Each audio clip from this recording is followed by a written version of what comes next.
Lemonade's Q1 earnings are coming out on May 9th, coming up soon. Mark your calendars. May 9th after the market closes, and then the next morning will be their conference call as they typically do it. But right now, or during that conference call, they will have questions, retail questions that management will answer. Which you can ask questions, you can upvote questions right now through the Say platform. So that just opened up this morning.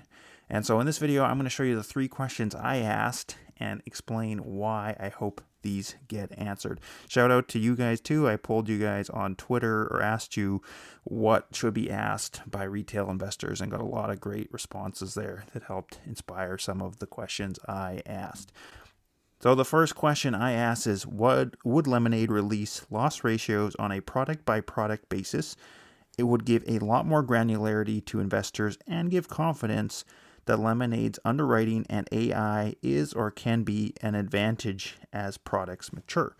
So right now they just released their loss ratio as a whole book of business. But if you remember from Q4 of last year, their loss ratio spiked quite a bit and jumped up. Very, very concerning as investors. A big reason why the stock really tumbled after that, after those earnings came out.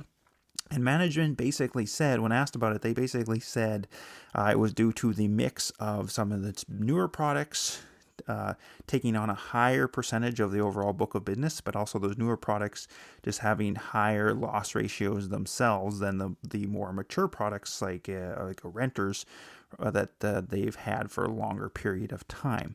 And so it'd be really interesting to see then, is that truly, is that true?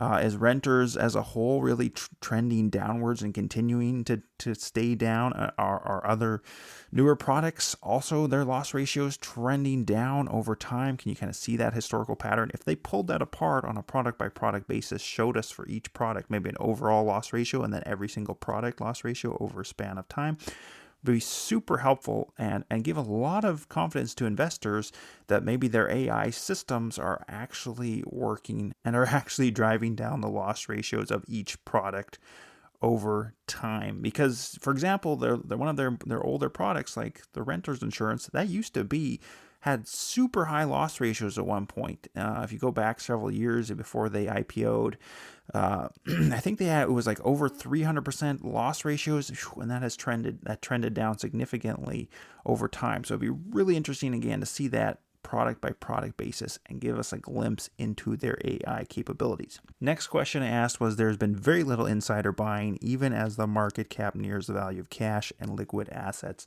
How come? This is true. There's been almost no insider buying.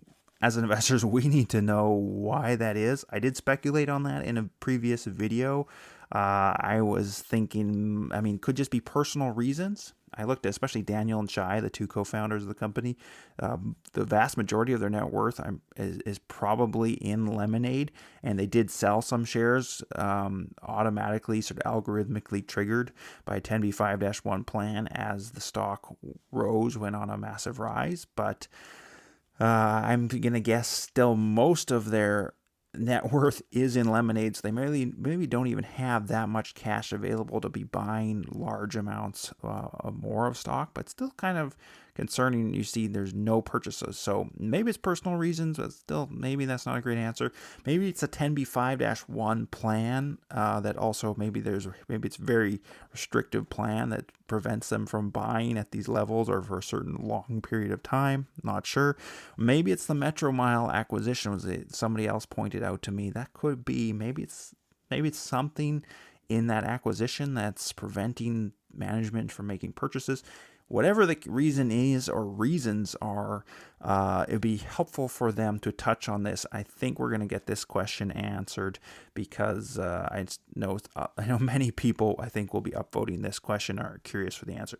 Third question I asked is, would you ever do an AI investor day? As your AI systems are a big part of the Lemonade bull case, it would give great confidence to long-term investors to see more under the hood details and metrics, and could help attract AI engineering talent. I asked this question because I think so much of the bull case for Lemonade is that they are efficient, is that they can glean more insights from more pieces of data than a traditional insurer could.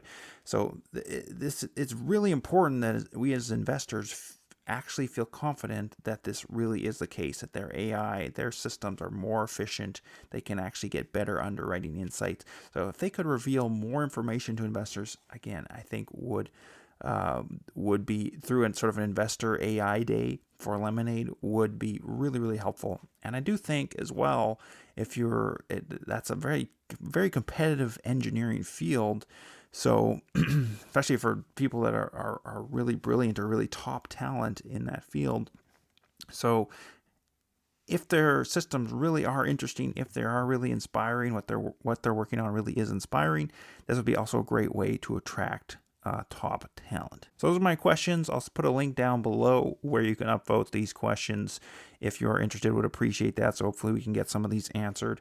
Thank you so much for watching, and remember, it's in the bag.